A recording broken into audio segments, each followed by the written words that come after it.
Okay, well, nothing too exciting has been happening here. This amplitude is, of course, wrong because our collet's not set the right way, but we'll fix that in a moment. We've had a bit of a problem. No, it's not here. We've cleaned this. We've taken vinegar and dealt with the battery corrosion. This was working, as you know, beforehand, so, you know, this was ready to go right off the hop. We've added some glue here to keep this piece in. Not sure what that does exactly, but it was falling out and it's not supposed to, so it's in there now. Had a bit of a tragedy. The Drowse mechanism cam,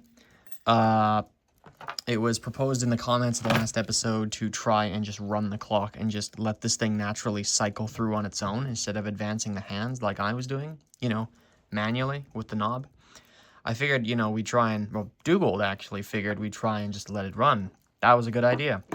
So because I had been doing a lot of bending on this thing and, you know, it wasn't working to start with, so that's, you know, the first approach I took. Oh, let's start bending pieces of wire because this whole thing is just different pieces of wire interacting with each other as the movement takes a fall and hits the floor.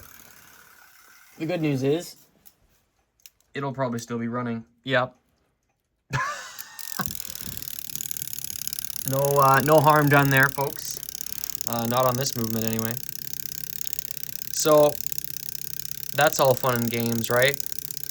Well, as I was trying to, you know, get this back to the shape it should be, that tab just completely snapped off. Yep, that is underwhelming as all heck. That's not the conclusion I was after, but it looks like that's the conclusion we're getting for the time being. I'll have to try another one of these movements on and just see how the heck this works. And you know what? I actually know somebody who's worked on these before. And I didn't ask him because I forgot he'd done it. Oh, yeah, no, that's not the conclusion, not the... I don't have all the answers, guys. These were not the answers that we were looking for. But, oh well, I've taken the Drowse stuff out of this and I've just converted it back to a normal baby Ben. So... it'll still run, and it'll still ring, but it won't do that intermittent feature that wasn't in the catalog for too long. I don't think this was very popular, from what I can understand.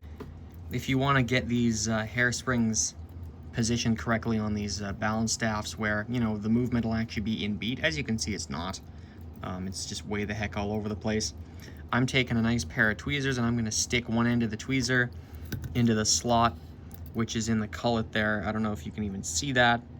There's two slots. There's one that keeps the hairspring glued into the cullet, because on this movement, that's what they did. And then there's the other slot, which actually centers the hairspring, and there she is right there. That's the slot we want to adjust. So we just stick our tweezer in there, you know, one blade of it, stick it in there, and then turn the balance wheel, and it'll, you know, adjust. It'll get adjusted the way we want it. Okay, so with that sad, well, not I don't know if sad's the right word, but you know, not the most ideal conclusion ever, but hey, you know what? At least we didn't destroy this thing getting the knobs off, right? We've had worse in the past. So at least there's that. We have gotten this thing going, and we'll see how well it runs, but we can put it back in its case now. We're ready for that, I'd say. Let's do it. Oh, and by the way, before we've even done that, I've oiled this movement. We've oiled every pivot on both sides of the movement plate. We've oiled our escape wheel. I basically oil every tooth now, but probably every second tooth. I don't know. That's what I heard when I was first. Well, I'm still first learning, but you know what I mean. When I figured out, or when I heard that the escape wheel was supposed to be oiled the first time, the advice I got was every second tooth, and that's probably a good frame of reference to go off of there. Both cone bearings in our balance staff, or, you know, on either side of the balance staff have been oiled. And, of course, the impulse pin has been oiled as well. The slip clutch has been oiled in the middle there. I think we did that earlier, didn't we? Did I even show that getting oiled? That thing with the cullet and the spring over there? Yeah. The spring barrel pivots have been oiled on both sides. The center pivot has been oiled as well.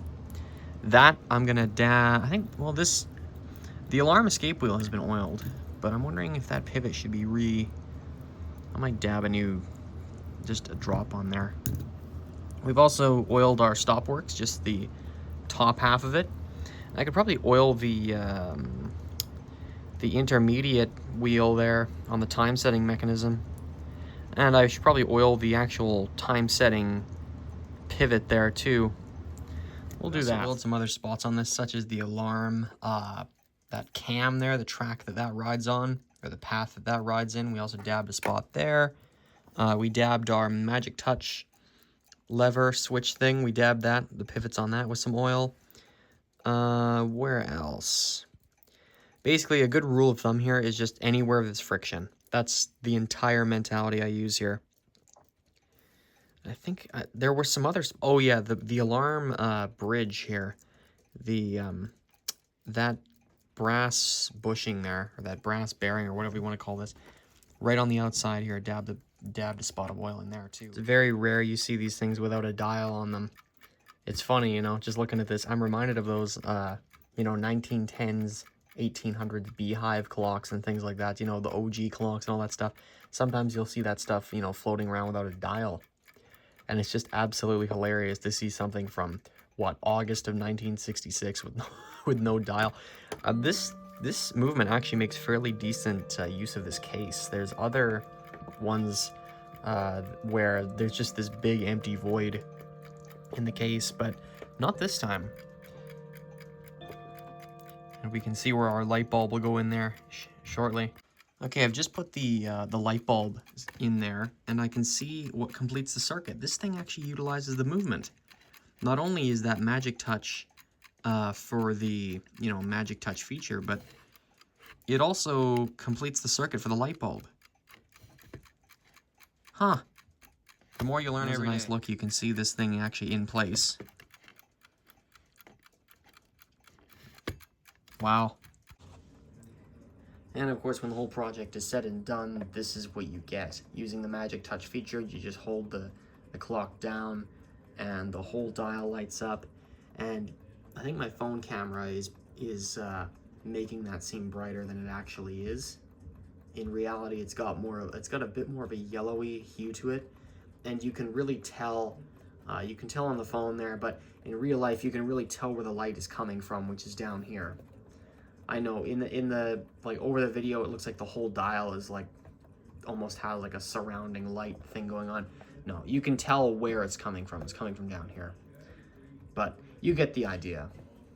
You know, you press and you hold, and you see the time, and then you go back to sleep. And I've been using this for the last few nights, and it has been running fantastic. And I absolutely am addicted to this feature. There are newer clocks that have this. I've seen it. I've seen some quartz stuff that has like a button on top, and you press and hold, and you get the light for like a few seconds or whatever, and then it shuts off again. That's of course before the whole thing dies, but that's a different story.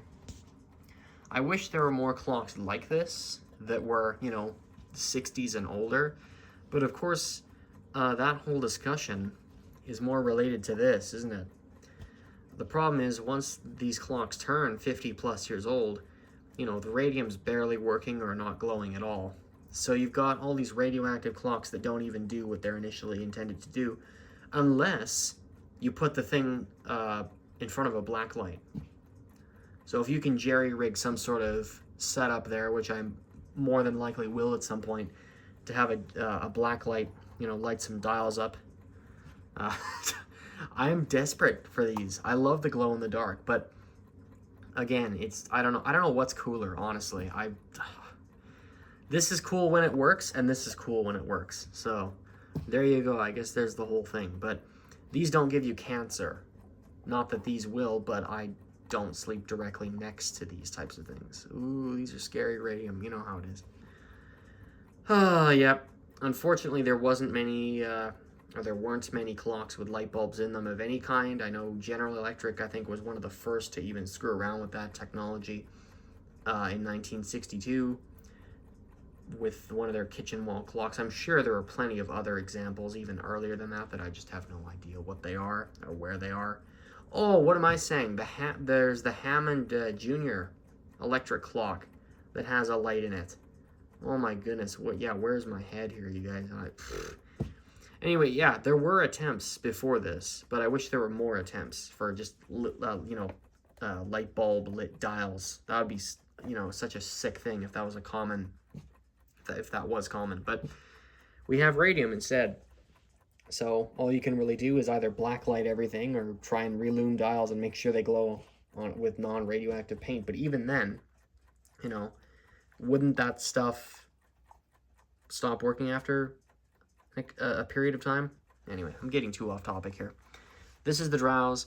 If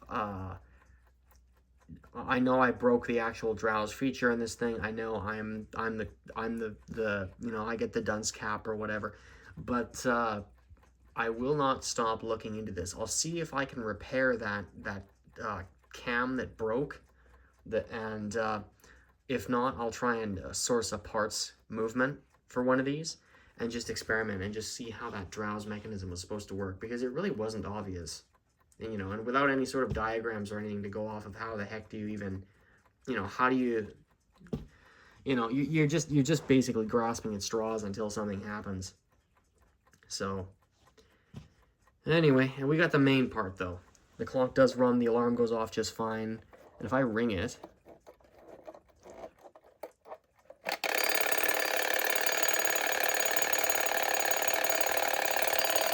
sounds awful plasticky, and that's because it's case. But yeah, that'll wake me up. Here's the base here. I don't know if I gave a close enough look. This is actually cracked. And yeah, this just presses in for that light to come on there. I'm not sure if there's any way to keep this mechanism from deteriorating further. I feel like it may experience issues over time. I did put some glue on the other side of this when I was cleaning out the battery terminal. But, you know, like, that's not great. I mean, this thing is literally just a piece of plastic, basically. I guess that's the main downside. But, you know, it's still together. So I guess if this thing breaks or cracks further or whatever, if it starts falling apart, I'll make another video trying to fix this case. But till then, we'll use it till it has any other problems. So anyways, guys, what do you think? Do you like clocks that glow in the dark? Do you like stuff like this kind of experimental stuff, which wasn't really around for very long? Or are you a radium nut? Or where do you sit on this whole sphere of lit clocks?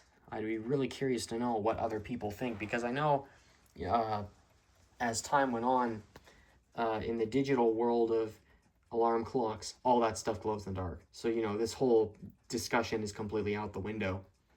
But for people who actually collect these, and I think even earlier flip clocks are like backlit sometimes. Yeah, what do you think? Are you a radium? Are you a light bulb? Which team do you want to be on? Team radium or team light bulb? Who knows? Maybe team light bulb should come up with a more flattering name for itself.